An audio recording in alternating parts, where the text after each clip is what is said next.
चोक coil या चोक कुंडली क्या होता है? चोक कॉइल या चोक कुंडली क्या होता है? क्या नाम सुना है कभी चोक कॉइल का? मोटरसाइकिल में चोक कॉइल लगी होती है। अच्छा, एकदम भारी चीज पे पहुंच जाते हो तुम। ट्यूबलाइट नहीं क्या? तुम्हारे घर में ट्यूबलाइट नहीं है क्या? नहीं सर, हमारे घर में sir only LED, only LED light. Choke coil sir हमारे घर में sir no sir. What is tube light sir? No no sir, no tube light है ना। तो जो चोक कॉइल होती है एक्चुअल में है ना, जो हमारी ट्यूबलाइट में लगी हुई होती है, चोक कॉइल ट्यूबलाइट लिखते हैं। ट्यूबलाइट के अंदर वाली दिखाता हूं। तो ट्यूबलाइट के अंदर जो चोक कॉइल लगी होती है, आपने अगर ट्यूबलाइट देखी तो ऐसे कुछ चोक कॉइल लगी है, देखा कभी ये ऐसा कुछ, ये कभी, या जैसे ट्यूबलाइट के ऊपर से चोक कॉइल लगी होती है, तुम्हारी साइकिल में भी लगी हुई है, मुझे लगता है तुम्हारे अंदर भी लगी हुई है एक चोक कॉइल, और तुम्हारे अंदर डीसी धारा जा रही है, मामला खत्म है पूरा।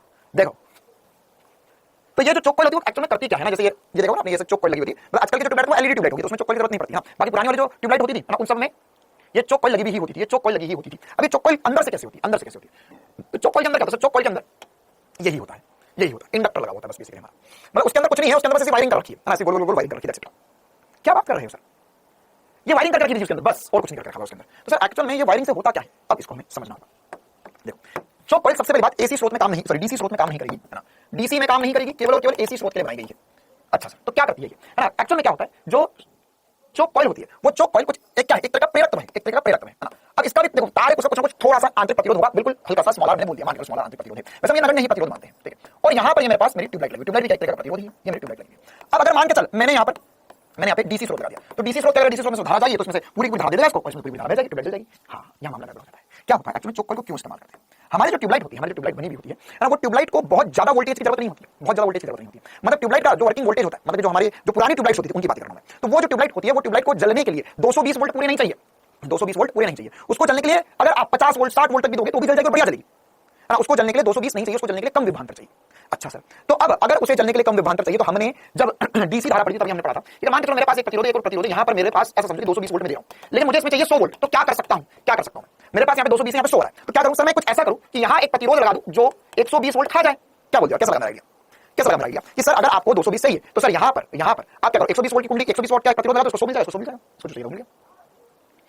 बहुत इंटेलिजेंट बात है ये तो। अरे समझ में आया? ये तो करके आए हुए हम कि सर अगर हमारे पास 220 यहाँ 100 चीजें 120 वोल्ट खाने वाले प्रतिरोध लगा दो, लेकिन सबसे बकवास चीज है। क्यों? क्या बात कर रहे हो?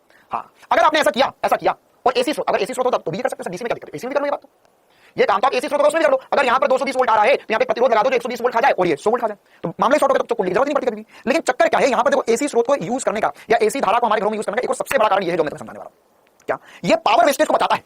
डीसी में पावर वेस्टेज बहुत ज्यादा होता है, एसी में पावर वेस्टेज कम होता है, पावर जो जितनी चाहिए जहां चाहिए वहीं यूज करते हैं, वेस्ट बहुत कम होती है। कैसे? अगर मान के चलो यहाँ पे डीसी स्रोत, एसी स्रोत, यहाँ पे तुमने 120 यहाँ खा दिया, उसको बोले तो 100 वोल्ट ले ले, तो अब क्या होगा यार, ये भी एक प्रतिरोध है, ये भी एक प्रतिरोध है। तो यहाँ पर ये प्रतिरोध है, तो प्रतिरोध में सब जब धारा जाएगी, ये 120 वोल्ट खा रहा है, तो इसमें भी तो कुछ ना कुछ पावर आएगी, इसकी भी कुछ ना कुछ पावर आएगी, और इसकी जो पावर आएगी सर, तो पता चला आपने यहाँ पे ट्यूबलाइट जलाने गए थे, ये भी जल गया, और ये भी जल गया, तो बहुत ही खतरनाक जल रहा है, बहुत ही खतरनाक जल रहा है, बहुत तेजी में जल रहा है सर ये तो। अरे सर तो दिक्कत हो जाएगी जिंदगी में। हाँ, ये बहुत खतरनाक जल रहा है, बहुत तेजी में जल रहा है, और यहाँ पर सर ये 100 वोल्ट है। ओके, तो सर यहाँ से जब धारा जाने लगी तो सर ये तो हालत खराब कर देगा, ये जल जाएगा, और ये जलेगा, और अगर यहाँ पे कॉइल होगी तो कॉइल गर्म होगी और भयंकर गर्म होने लग जाएगी। तो ये तो भयंकर, मान के चलिए तुमने ट्यूबलाइट जलाई तो 100 वोल्ट, इसको दबा सकती थी तुमने, इसको दबा सकती थी तुमने, तो तुम्हारा तो बिजली का बिल आएगा, वो बिजली भाव का बंद कर रहे हो, उसको लगा अच्छा तो 100 वोल्ट का बन जा रहा है, 120 वोल्ट का बन जा रहा है, दो प्रतिरोध लगा रखे, तो इसका भी पैसा लगेगा, इसका भी पैसा लगेगा, मतलब ट्यूबलाइट जलाई एक पैसा लगा डबल, तो बिजली का बिल तुरंत डबल हो जाएगा। तो अब ऐसे एक ट्यूबलाइट 10 ट्यूबलाइट में घर में 4 पंखे में घर में सब पैसा होगा, मामले खत्म हो गया, हर चीज जो चला डबल भाव लगा, डबल चीज आ रही है ना। जैसे अगर मान के चलो मेरे पास जैसे टीवी वगैरह भी होती है और बहुत सारी चीजें जो हम घर में यूज करते हैं, उनको इतना वोल्टेज नहीं चाहिए, 220 नहीं चाहिए उनको, तुम तो दे रहे हो 220, तो क्या होगा सर? ट्रांसफार्मर लगा दो, ओहो है ना, आज से 50-60 पहले डायोड वगैरह इतने डेवलप नहीं थे कि ट्रांसफार्मर सस्ते मिल जाए,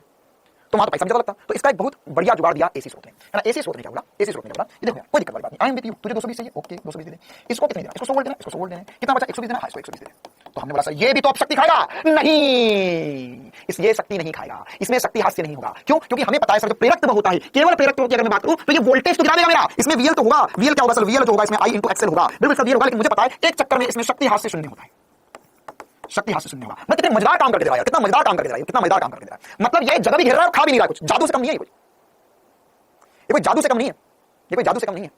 मतलब ये ट्यूबलाइट और स्रोत के बीच में, ये दो चाहने वालों के बीच में तीसरा आया, और ये जो तीसरा आया, इसने जो इसको बोला था बस वही काम किया, वोल्टेज ही खाया, और इनके बीच का प्यार कम नहीं होने दिया। कहां मिलेगा ऐसा कोई आज के जमाने में? तुम्हें असंभव है सर ऐसा इंसान ढूंढना आज के इस कलयुग में, लेकिन ये है आपके घरों में एक चोक।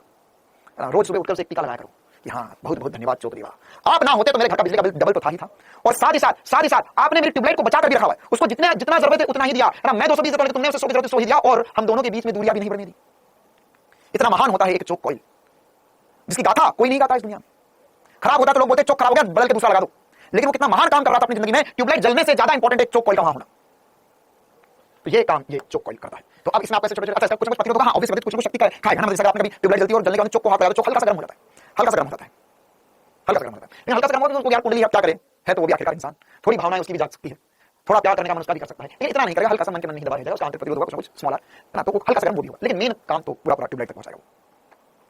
ठीक है, 220 वोल्ट का क्या, वही तो समझा रहा हूं यार, 220 वोल्ट का काम होगा, कहानी खत्म हो गई, रामायण खत्म हो गई, अभी पूछा भैया कहां गए हनुमान जी, कहां उड़ रहे थे? अरे 120 वोल्ट तो वही तो बोल रहे हैं, विभवांतर देता है, विभवांतर देता है, बिल्कुल देगा विभवांतर, विभवांतर देता है, विभवांतर देता है, लेकिन शक्ति में हानि नहीं होने देता है।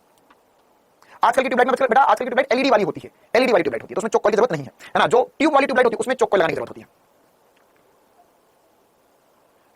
चलो तो एक छोटी सी लाइन लिख लो चोक के लिए, प्यार भरी बात, प्यार भरी दास्तां चोक कॉइल की।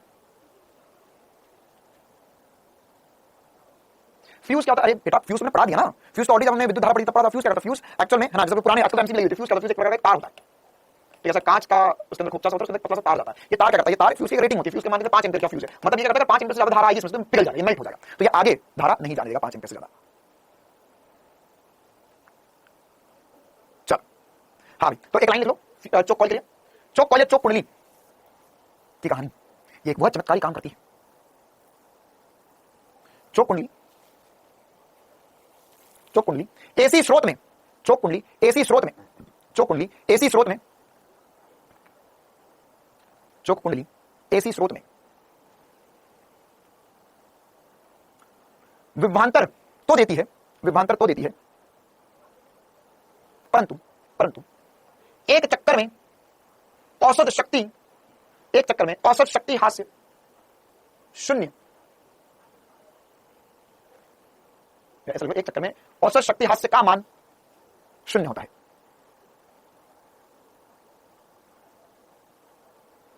ए स्टार बैच में कल क्लास होगी 2 बजे मेरी, चलिए और पढ़ ले क्या यार।